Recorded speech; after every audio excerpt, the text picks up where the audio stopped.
नमस्कार, मैं हूं संजीव कुमार और आप देख रहे हैं वेब समाचार। पूरे बिहार में पंचायत चुनाव हुए करीब करीब 1 साल का वक्त गुजर चुका है। विगत 1 वर्षों में जो वर्तमान के मुखिया हैं उनके द्वारा क्या कुछ डेवलपमेंट यानी विकास का काम किया गया, साथ साथ कुछ सुरक्षा को लेकर, कुछ अधिकारों को लेकर और कुछ संविधान पर बातचीत होगी।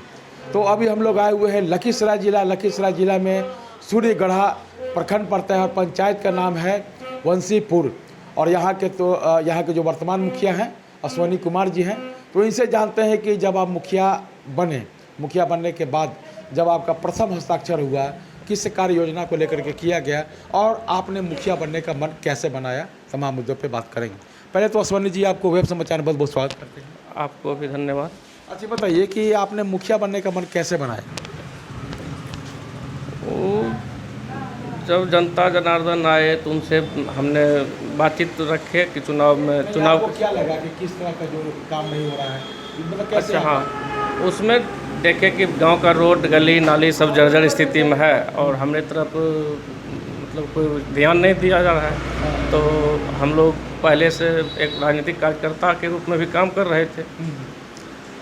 तो सब लोगों का इच्छा हुआ कि आप अपने हाथ में बागडोर संभालिए, मुखिया का चुनाव आया है उसमें चुनाव लड़ा जाए।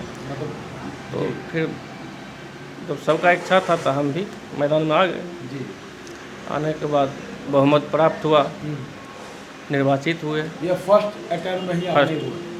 मतलब अगर बीपीएससी का लोग परीक्षा देते हैं तो कई टर्म उनको पास करना पड़ता है, लेकिन आप भाग्यशाली हैं कि फर्स्ट अटेम्प्ट में ही आपने मुखिया बनने का काम किया, क्योंकि आप पहले से सामाजिक कार्यकर्ता के रूप में काम करते हुए रहे हैं।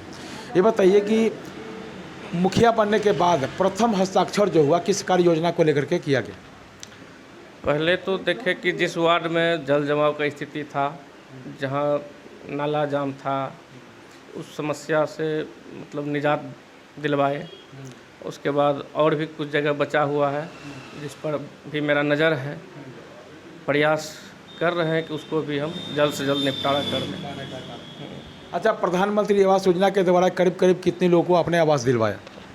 अभी आज तक हम 119 लोगों को अपने हस्ताक्षर से दे दिया हूं और लगभग 3-4 आदमी को छोड़ करके सब कंप्लीट भी कर लिया गया। जी। अच्छा, 15वीं से सशम से क्या कुछ काम हुआ?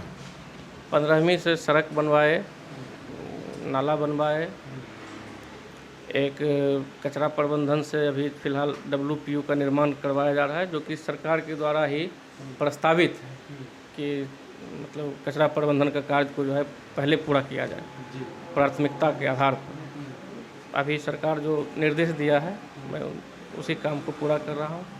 अच्छा, ये बताइए कि बिहार के मुख्यमंत्री नीतीश कुमार कहते हैं कि हर पंचायत में सरकार भवन होना चाहिए, और दूसरा कि 7 निश्चय योजना पार्ट 2 में लोहिया स्वच्छता अभियान को लेकर के सबको कचरा मुक्त मतलब जो है हर घर जो है कचरा उठा को लेकर के हैं। क्या कहेंगे इन दोनों के बारे में? योजना तो देखिए अभी तो शुरुआत हुआ, इसमें ज़्यादा अनुभव हमको नहीं मिल पाया है। अभी तो शुरुआती दौर है, हम लोग अभी शुरू ही किए हैं 2-3 महीना से। और उसके बाद कम से कम 1 साल के बाद हम लोग को भी अनुभव हो जाएगा। सरकार भवन को लेकर क्या कहें? सरकार भवन के लिए तो हम सरकार से यही मांग करते हैं कि जहाँ भी सरकारी ज़मीन तो हर एक पंचायत में है। तो क्या आप लोग चिन्हित करके नहीं दिए? चिन्हित करके भी हम देते हैं। तो कोई लोग अगर कोई भी आवेदन दे दिया, कोई मौखिक रूप से कहीं कुछ बोल दिया तो उसको विवादित बता करके छोड़ दिया जाता है, अंजाम तक नहीं पहुंचाया जाता है। अच्छा। इसके ये तो मतलब कानून का मतलब ढुलमुल नीति है कि कोई भी आदमी अगर कोई आवेदन दे दिया है, उसका कागज़ नहीं है उसके ज़मीन का, सरकार की ज़मीन है, उस पर भी आपत्ति कर देता है तो सरकार उसको रोक दिया जाता है सरकार के द्वारा। कानून सरकार का ज़मीन है और सरकार की ज़मीन को ही रोक लगा दिया जाता है, तो कहीं से तो ये उचित तो नहीं दिखता है। तो ये तो हमको भी नहीं लग रहा है कि कहीं से भी ये उचित है। अच्छा बताइए कि आपके पंचायत में डेवलपमेंट को लेकर, विकास को लेकर कई समस्याएं भी उत्पन्न हो रही, कैसे कैसे समस्याएं उत्पन्न होता है, कैसे करते हैं?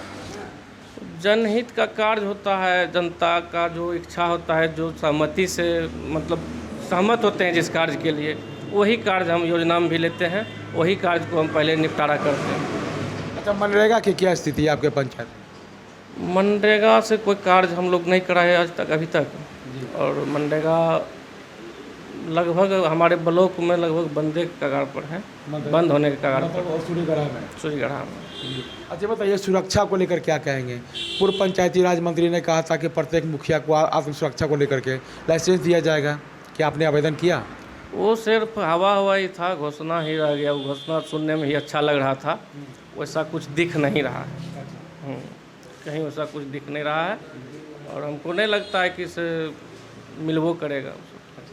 नहीं मिलेगा। अच्छा बताइए कि मुखिया का जो कार्य क्षेत्र है 29 निगम है, उसमें दिन प्रतिदिन कटौती करते हुए जा रहा है। मतलब अब जो भी योजनाएं हैं उसको प्राइवेट एजेंसी के द्वारा या वेंडर के द्वारा काम करवाया जा रहा है, तो इस पे इसके बारे में क्या कुछ? इसके बारे में तो आप मान लीजिए सरकार का जो नीति है तो पंचायत प्रतिनिधि के खिलाफ ही जाता है सर। वो इसका कोई मतलब ही नहीं रह जाता कि हम भी पंचायत के अध्यक्ष हैं, हम कोई फैसला भी ले सकते हैं। जो भी फैसला सरकार लेते हैं उसी का अनुसरण करके हमको भी चलना पड़ता है। और देखिए चलना तो पड़ता है, लेकिन जनता के बीच आप जाते हैं तो आपने वादा भी तो किया था ना कि मैं ये काम करूँगा। जनता का विरोध झेल रहे हैं, झेलना पड़ रहा है, झेलते हुए कहीं कहीं आपने जो मैनिफेस्टो बनाया था कि मैं ये काम करूँगा, मैं वो काम करूँगा, उस पर अब उचित नहीं हो पाएगा, खड़ा नहीं उतर पा रहा हूँ। खड़ा नहीं उतर पाएगा।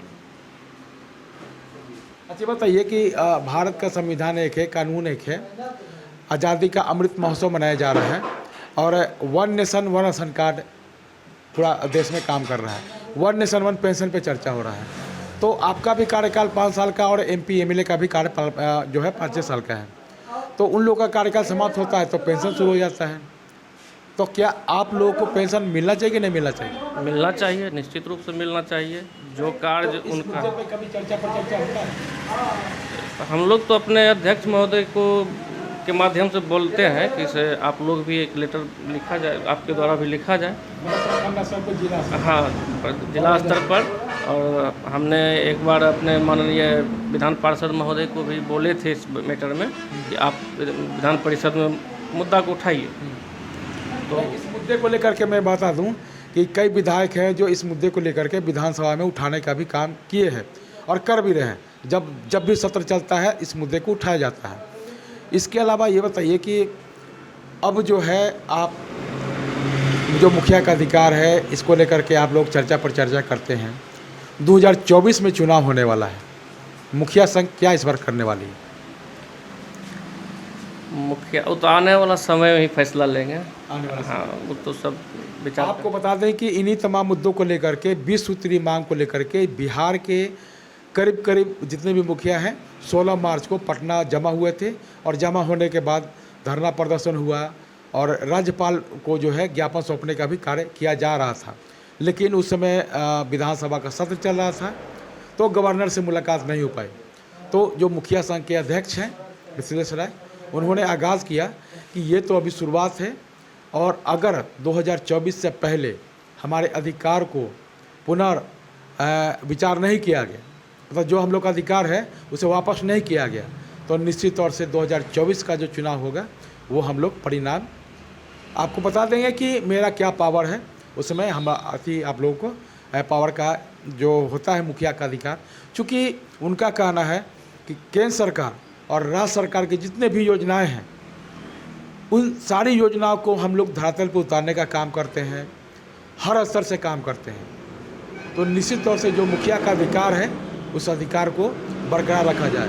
अगर कटौती होगा तो 2024 में हम लोग परिणाम और अपनी ताकत का प्रदर्शन करने का भी काम करेंगे।